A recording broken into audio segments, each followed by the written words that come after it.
Mesdames et messieurs, vous êtes tellement nombreux à nous regarder de partout ailleurs. Bienvenue dans ce magazine Savoir Plus. Nous allons parler bien sûr de la visite officielle de Félix Antoine Tshisekedi Tshilombo, qui est président de la République démocratique du Congo depuis sa réélection. Il est à Paris, en tout cas. Quels sont les enjeux en termes de retombées sur les volets économiques, d'autant plus que, vous le savez très bien, beaucoup de partenariats devront être conclus dans les secteurs de l'agriculture, des ressources minières et tant d'autres. Et pour évoquer ces sujets, je reçois sur ce plateau M. Henri Désiré Nzouzi. En tout cas, difficile d'abord de le présenter parce qu'il a beaucoup de casquettes. Il est fin analyste des questions des géopolitiques et diplomatiques. Il est également consultant international. Henri Désiré Nzouzi, bienvenue. Merci, bonsoir de m'accueillir. Vous allez bien? Très bien, merci. Très bien. Alors, la brève présentation que j'ai eu à faire sur vous, elle vous plaît déjà? Oui, absolument, Parce vous êtes bien renseigné. Ouais. Tout à fait. C'est beaucoup de qualités là qui vous sont confiées en tout cas, et c'est un plaisir également pour la République d'avoir quelqu'un comme vous qui maîtrise autant de questions sur différents secteurs et surtout sur le plan international. Merci, Becté. Vous savez que c'est toujours un privilège que de pouvoir servir son pays. Alors, visite officielle de Félix Tshisekedi à Paris depuis sa réélection. Quels sont les enjeux? Écoutez, d'abord, je constate avec beaucoup de joie qu'il y a une sorte d'alignement des planètes. Vous savez que la semaine dernière, le 26 avril, s'est clôturée la 8e édition de la Semaine française de Kinshasa, qui est un événement qui a été institué en 2014 avec l'objectif de renforcer les échanges économiques entre la RDC et la France, l'occasion pour les entreprises françaises de venir exposer leur savoir-faire, mais aussi aux entreprises congolaises de montrer ce dont elles sont capables en prenant langue avec des partenaires potentiels. Donc c'est une très bonne chose. Alors ce voyage, évidemment, intervient dans un contexte très particulier. Vous savez que nous sommes toujours en guerre à l'Est, et c'est vrai que l'on peut appeler aujourd'hui interminable. Je ne dirais pas ça, mais il est vrai que la France a toujours eu un rôle très particulier dans la situation qui prévoit à l'Est en termes de membre permanent du Conseil de sécurité. Vous savez, en 1998 déjà, lorsque la guerre a commencé, j'étais déjà au ministère des Affaires étrangères et l'une des premières résolutions qui avait été adoptée en 99, le 9 avril 1999, c'était la résolution qu'on appelait 1, 2, 3, 4, qui était en fait la résolution 1234, et c'était la première fois en fait que, eh bien, il y avait une prise de conscience du Conseil de sécurité sur la gravité des faits qui se déroulaient à l'Est. Et la France, déjà à l'époque, avait joué un rôle très particulier. Et durant toutes ces années, en fait, depuis que la MONUC puis la MONUSCO ont été déployées, depuis 1999, depuis donc 26 ans, maintenant, bientôt 25, eh bien, la France a eu un rôle moteur dans l'élaboration des résolutions. Mais il est vrai que depuis quelque temps, il y a eu des incompréhensions liées notamment à l'interprétation que pouvait avoir Paris sur les faits. On a parfois reproché à Paris de renvoyer dos à dos les belligérants, alors que la situation est très très claire. Il y a un agresseur et un agressé, et lorsque vous avez un agresseur et un agressé, on ne peut pas décemment renvoyer dos à dos ces belligérants au motif qu'il faut qu'il y ait une désescalade. Donc, il faut donc qu'il y ait une position claire, une position de fermeté. Et aujourd'hui, à Paris, Emmanuel Macron a exprimé très clairement la position de la France en demandant notamment aux troupes rwandaises de quitter le territoire national. C'est déjà entendu. Est-ce qu'il y aura des effets positifs? C'est une chose est de l'entendre, une autre est de le réentendre. Il faut que ce message puisse se répéter à l'envi, parce qu'on ne peut pas se satisfaire de ce genre de déclaration et de dire, voilà, les Français, les Belges, les Américains ont condamné, et voilà. Non.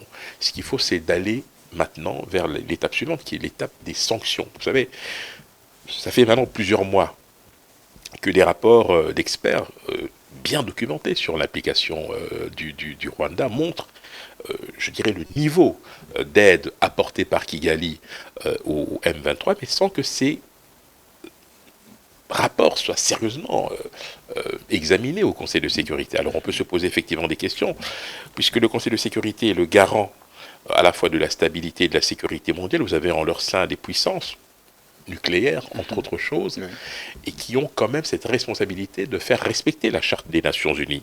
Or, ce que nous, Congolais, avons ressenti depuis plusieurs mois, peut-être même depuis plusieurs années, c'est une forme à la fois de désintérêt ou de banalisation de la situation, puisque quand vous renvoyez dos à dos deux belligérants, c'est faire injure au peuple congolais qui subit une agression. Et lorsque vous dites à l'agresseur de faire preuve de retenue et vous dites à l'agressé qu'il faut aller dans une forme de désescalade, cela n'a pas beaucoup de sens dès lors que vous avez une armée qui a une mission régalienne, c'est de restaurer l'autorité de l'État et rétablir, je dirais, la sécurité dans toute l'étendue du territoire, là où il y a des zones qui posent véritablement problème.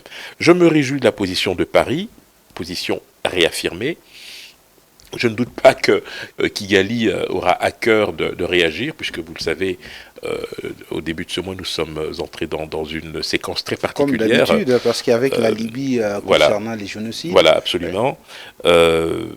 Voilà, il fallait qu'il y ait ce moment de clarification. Maintenant, il nous appartient, et c'est très important, j'aimerais vraiment terminer là-dessus, que nous puissions assurer le service après-vente. C'est bien, Paris a réaffirmé une position qu'elle avait déjà eu l'occasion de l'exprimer. Maintenant, nous attendons des actes concrets. Il faut initier au niveau du Conseil de sécurité des mesures de coercition pour dissuader le Rwanda de poursuivre cette aventure sur notre territoire. Il faut des mesures fortes qui puissent effectivement permettre aux Congolais, cette fois-ci, de se dire qu'effectivement, il y a une prise de conscience sur ce qui se passe à l'Est et qu'il y a une véritable volonté de la communauté internationale de prendre, je dirais, rationnellement, de prendre en compte rationnellement la gravité des faits et qu'il faut donc agir en conséquence. Paris le dit, c'est justement parce que la France est en train de perdre beaucoup de ses amis au niveau de l'Afrique. Ce n'est pas le fait pour la France, en tout cas, d'assurer sa position maintenant sur le plan des affaires. Il est indéniable. Vous savez, d'abord, les États n'ont que des intérêts. Donc, que Paris veuille surfer sur une certaine vague pour essayer de reconquérir, on va dire, une forme de légitimité ou d'influence, c'est de bonne guerre. Enfin, la RDC et la France entretiennent des relations depuis très longtemps, indépendamment des déboires ou des vicissitudes que la France a pu vivre dans le Sahel et singulièrement au Burkina, au Mali, au Niger et en Guinée. Nous avons depuis très longtemps des relations bilatérales qui se traduisent par un renforcement des liens, une raffermissement de ces liens d'amitié, de coopération. Je pense qu'il nous appartient à nous, Congolais, de savoir ce que nous voulons, parce qu'effectivement, si nous avons des intérêts à privilégier, à préserver et à défendre, nous devons être en capacité de pouvoir les réaffirmer, quel que soit l'agenda de Paris d'ailleurs. Hein, je le dis encore une fois, c'est de bonne guerre. Paris, effectivement, est dans son rôle de vouloir consolider ses liens économiques et autres avec les partenaires de son choix, de la même manière que la RDC, en tant que pays souverain, a le droit de se choisir librement ses alliés. C'est d'ailleurs ce procès qui avait été fait aux pays d'Afrique de l'Ouest, lorsque certains d'entre eux ont fait l'objet de sanctions de la CEDEAO, mais aujourd'hui il y a une vraie prise de conscience sur le continent sur la nécessité à la fois de se réapproprier son destin, mais surtout de se choisir en toute indépendance les alliés que l'on veut. Est-ce que vous pensez qu'à travers cette visite officielle du chef de l'État, en tout cas, l'on peut avoir une idée sur la relance de l'économie congolaise? Alors, je ne serais pas aussi, catégorique, je ne tirerai pas de conclusion hâtive. Ce sont de longs processus. Vous savez, dans les relations internationales, vous avez des volets qui avancent à un rythme plus rapide que d'autres. Il y a en RDC des entreprises françaises de premier plan qui évoluent depuis très longtemps. Oui. Mais nous avons un potentiel qui nécessite une capacité d'absorption. C'est-à-dire que nous devons être en capacité d'attirer des investisseurs qui, aux côtés de l'investissement local, j'aimerais vraiment insister là-dessus parce qu'on focalise beaucoup sur les investissements étrangers directs, mais il faut aussi encourager, stimuler, je dirais, l'investissement local, et je dirais qu'il n'y a pas vraiment de contradiction ni d'antagonisme. Il faut que les Congolais qui opèrent en RDC et qui ont vocation à contribuer à la richesse du pays puissent être traités de la même manière que les investisseurs français ou ceux qui viennent d'ailleurs. Donc je pense qu'on doit éviter ce deux poids deux mesures. Mais il est vrai que un des leviers de croissance, c'est effectivement les investissements pour des secteurs extractifs qui nécessitent beaucoup d'engagement et pour lesquels la RDC est en quête effectivement d'investisseurs potentiels. Et la France fait partie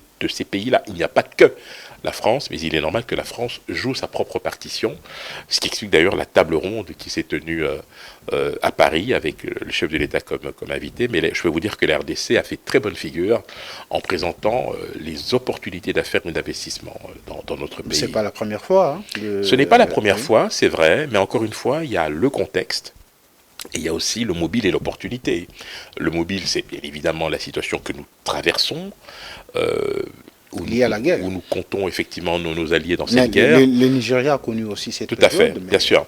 Et vous avez l'opportunité, c'est-à-dire qu'effectivement, c'est peut-être le bon moment de relancer certaines choses. Vous savez, nous faisons partie de l'OIF. Nous sommes le premier pays en termes de en surface et en population. Là aussi, c'est un aspect que nous aurions pu mettre en avant, c'est-à-dire que la RDC peut effectivement, de par son poids géopolitique et stratégique, revendiquer, par exemple, je donne un exemple, évidemment, qu'une institution de l'OIF soit basée à Kinshasa, par exemple. Ce serait aussi une manière pour Paris de faire un geste à l'égard de Kinshasa, un geste qui avait été fait en son temps vis-à-vis du Rwanda, lorsque la réconciliation est devenue effective entre Kigali et Paris. Eh bien, vous avez vu qu'il y a de cela près de 5-6 ans maintenant, eh bien, Paris a encouragé le Rwanda, qui a finalement obtenu le secrétariat général de l'OIF. Donc nous devons pouvoir être en capacité de faire prévaloir nos intérêts, et je pense que c'est ce type de résultat auquel nous devrions nous attendre. Alors, on condamne, mais pourquoi n'y a-t-il pas de sanctions?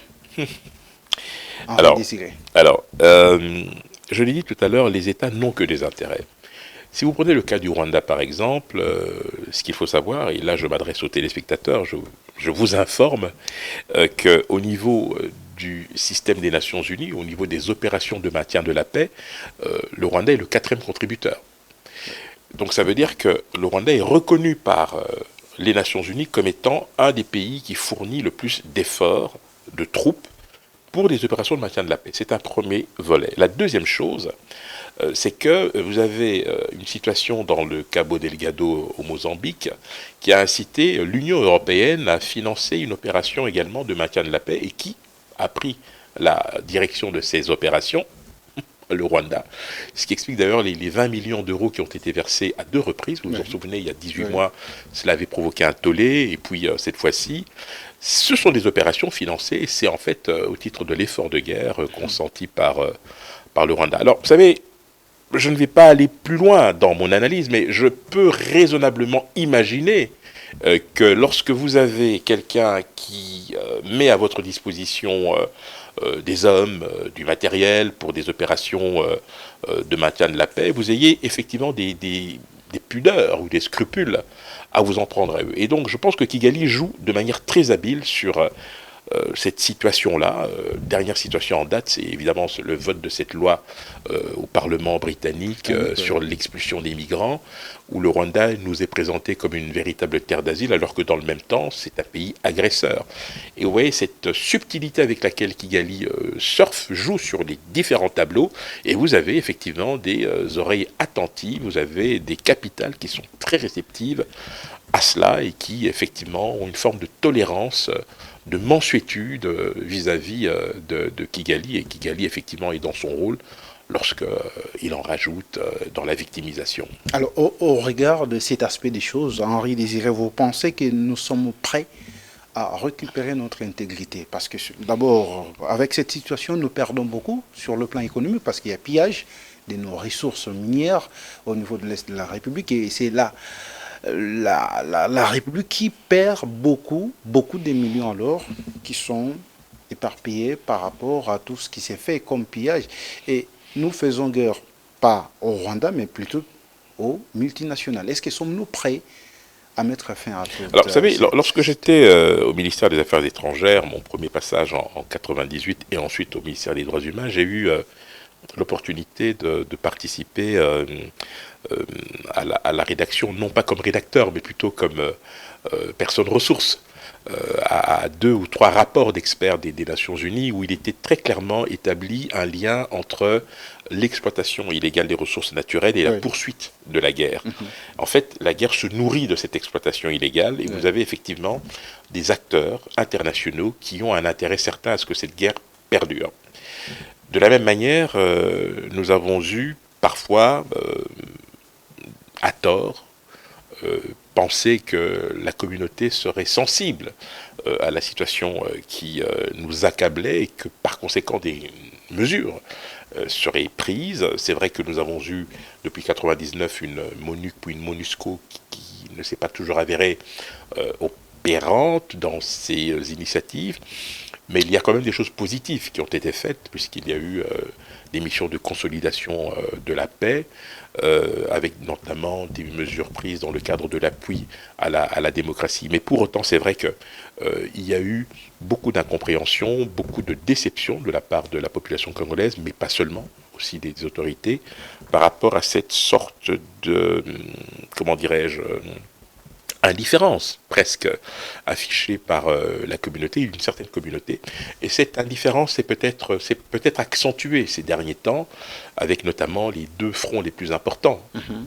En dehors de la situation que nous connaissons à l'Est, évidemment, c'est la situation à Gaza et En en effet. Ukraine, où vous avez effectivement des acteurs importants qui pourraient agir, influer sur le cours des choses, mais qui, pour des intérêts divers, ont plutôt, je dirais, intérêt à s'impliquer davantage dans ce qui se passe à Gaza, qui a quand même un impact sur la sécurité, notamment au Proche et au Moyen-Orient, et puis en Ukraine, parce que l'avenir de l'Europe peut effectivement se jouer dans ce pays qui a vocation en tout cas, intégrer l'Union européenne, et peut-être à terme, ça c'est un autre problème, l'OTAN. Alors, dites-nous, parce que vous êtes consultant international, Mhm. pourquoi la RDC fait-elle objet de toute cette convoitise? Ces richesses, tout simplement. Ce sont ces richesses, et malheureusement pour nous, euh, avec le temps, Mhm. nous sommes petit à petit devenus une sorte de... Enfin, c'est comme ça qu'on nous a perçus à un moment donné, comme une sorte de ventre mou. Dans la sous-région, on pouvait venir faire son shopping en Ouais. toute impunité, etc. Je pense que sous l'impulsion du chef de l'État, les choses commencent à changer, et c'est très important, des mesures sont prises.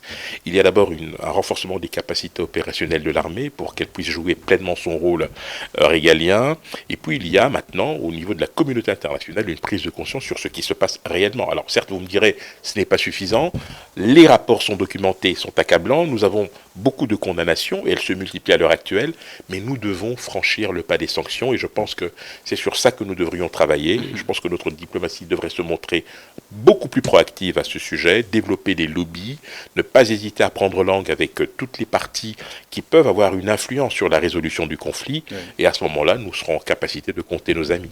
Alors, vous qui faites les tours du monde, surtout en matière diplomatique, mais depuis que vous avez commencé toutes ces démarches, parce que vous réunissez également les diplomates au niveau de la RDC, Oui, bien sûr, oui, bien sûr. pour traiter différentes questions, est-ce que vous avez des retours positifs par rapport à tout ce que vous menez comme démarche? C'est un processus de longue haleine. Vous savez, la diplomatie, le temps diplomatique n'est pas le temps de la politique, ce n'est pas le temps médiatique, ce n'est pas le temps de l'opinion. Il y a toujours un décalage parce qu'il y a des mises à niveau qui se font, il y a des arbitrages qui se font, il y a des analyses qui doivent se faire. Mais les combles, c'est que c'est Mais jusqu'à quand? alors, c'est vrai, jusqu'à quand on peut effectivement se poser la question. Vous savez, quand on s'est plaint du fait qu'il n'y avait pas suffisamment de condamnations, quand ces condamnations sont arrivées, elles sont arrivées certes tardivement, mais elles ont eu le mérite de pouvoir faire changer le doute. En tout cas, le doute a basculé dans l'autre camp. Bien sûr. Mais on ne peut pas se contenter de cela. Il faut que l'on puisse accompagner tout cela avec des mesures fortes, avec un activisme diplomatique très important. Et je pense que nous devrions déployer cela et ne pas attendre des résultats qui demandent en réalité d'être anticipés. Et ça dépendra effectivement de notre capacité à pouvoir aller au-devant des problèmes plutôt que de les subir.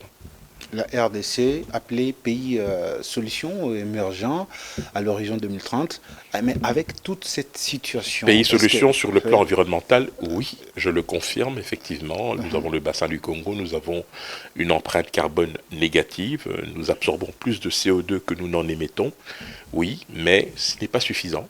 c'est pas Il faut qu'on suffisant. sorte des slogans, il faut que l'on puisse prendre des mesures fortes, que l'on puisse agir efficacement et effectivement, comme je l'ai dit tout à l'heure, être en capacité d'anticiper sur les choses plutôt que de les subir. Beaucoup pensent que le problème, c'est l'élite congolaise, qui n'arrive pas à prendre conscience. En C'est partie, vrai. oui, Vous, vous faites en votre partie, travail, en mais la partie. plupart n'arrivent pas à vous accompagner dans le combat.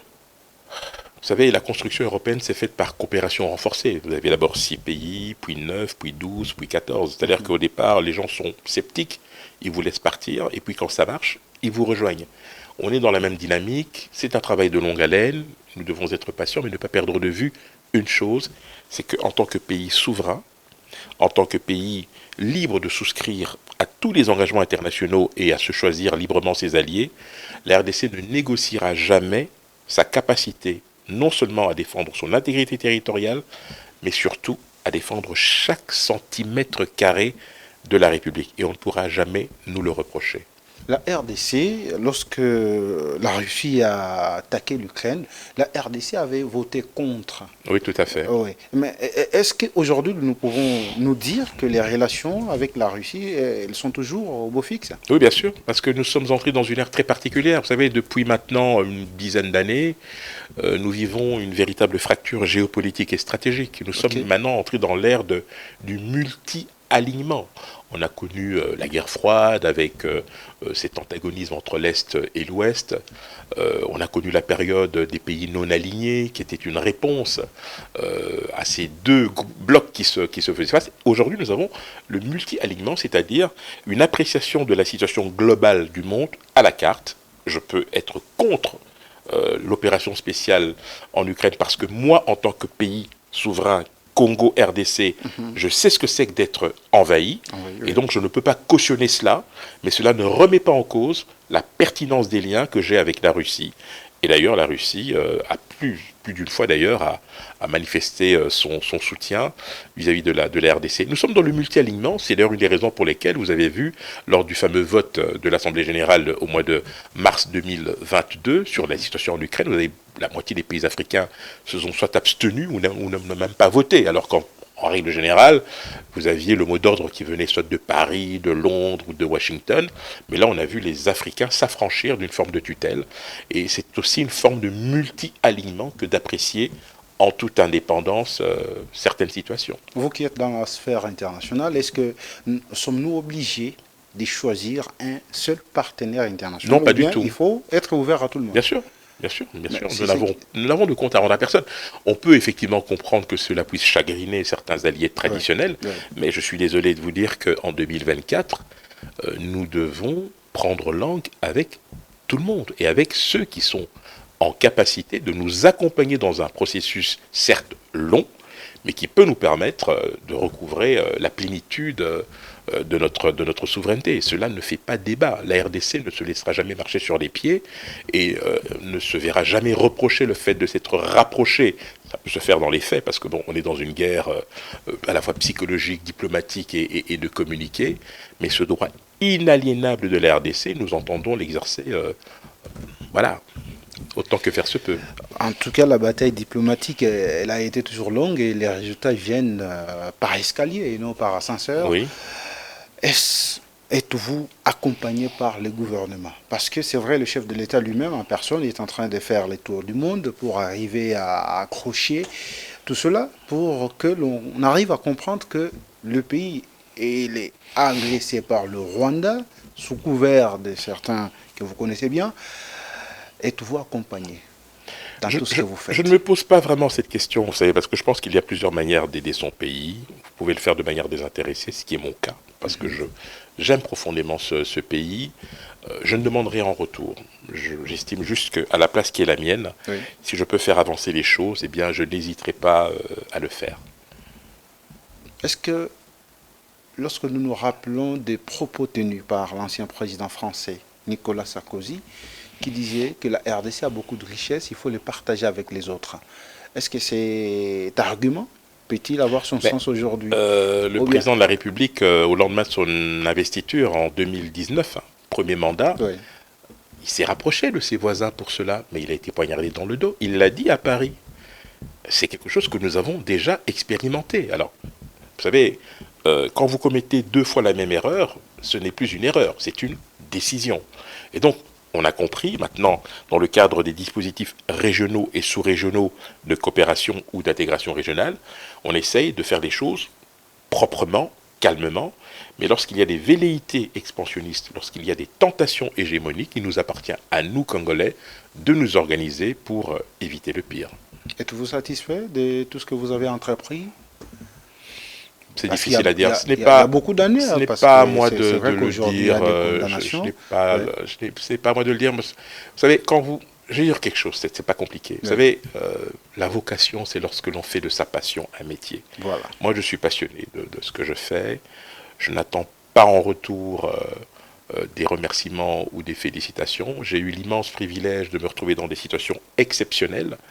J'ai notamment animé l'ouverture des Jeux de la francophonie, la première partie de l'investiture du chef de l'État. Ce sont des moments que l'on n'oublie pas et qui vous mettent en première ligne. Mais une fois que c'est fait, on passe à autre chose et on reste concentré sur l'essentiel. Quand il vous est demandé de parler de la RDC, vous le faites avec passion.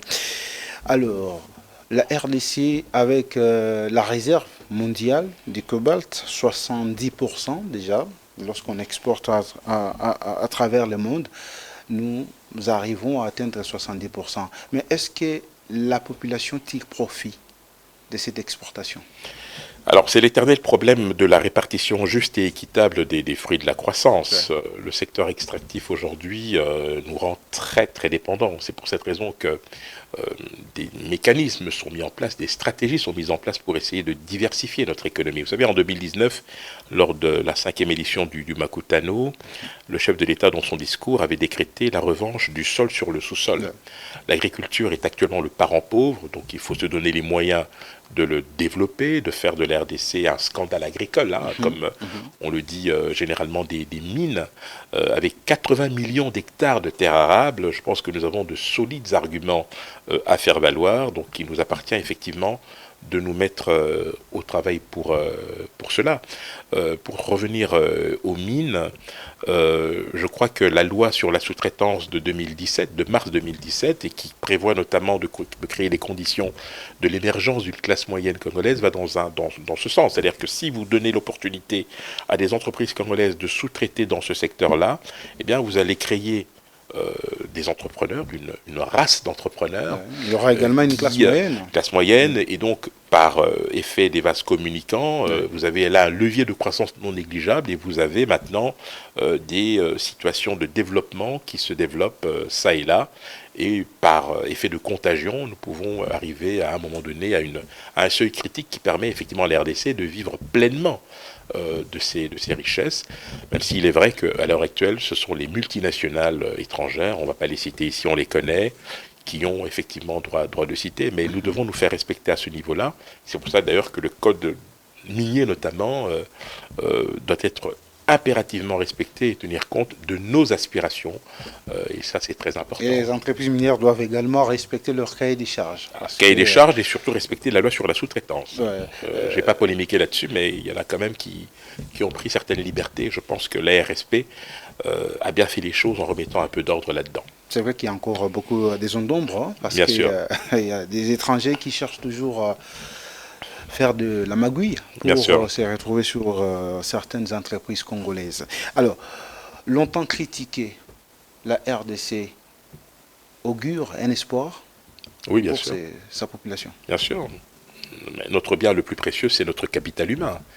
Vous et moi, dans 30-40 ans, j'espère pour vous, pour moi, on va passer le flambeau. On devrait d'ailleurs le faire déjà maintenant. Moi, j'approche la soixantaine, donc je pense déjà à la génération suivante. Je crois que ce qui nous mine, c'est cette incapacité de pouvoir transmettre le témoin. Bien sûr. Nous avons chacun une durée de vie limitée. N'attendons pas la fin de vie pour passer le témoin. C'est maintenant qu'il faut préparer les générations futures en transmettant les connaissances nécessaires et les compétences qui permettent de faire perdurer cela. Et c'est très important et ça doit être, à mon avis, le logiciel qui devrait faire fonctionner la machine Congo. C'est vraiment d'être en capacité de changer ce paradigme qui consiste à être renfermé sur soi-même sans être ouvert vers les autres et ne pas nous donner l'opportunité aux plus jeunes d'émerger et de nous montrer ce dont ils sont capables. Espérons que les démarches qui sont entreprises par le chef de l'État vont apporter bien sûr des solutions par rapport aux problèmes qui touchent le pays. Il faut agir et encore agir. Agir, et c'est l'apanage de tout le monde. Oui. Dans tous les domaines. C'est une affaire de tous les Congolais. Il n'y a pas d'un côté le gouvernement et d'un côté la population. Il y a les forces vives, il y a ceux qui entreprennent, il y a l'écosystème économique, etc. Tout le monde doit contribuer. Henri Désiré Zouzi, le plaisir était pour nous de vous recevoir sur ce plateau. Plaisir partagé, merci. Alors, nous allons nous retrouver très prochainement. Avec plaisir de vous revoir encore, passer dans nos installations pour décortiquer certaines questions de l'heure qui concernent bien sûr la RDC sur le plan international. Avec plaisir. Mesdames, Messieurs, vous étiez nombreux à nous regarder. Merci de votre indéfectible attachement. Nous allons nous retrouver très prochainement pour un nouveau numéro de Savoir Plus. Et pour l'instant, passez une excellente suite de la programmation de nos émissions sur votre chaîne.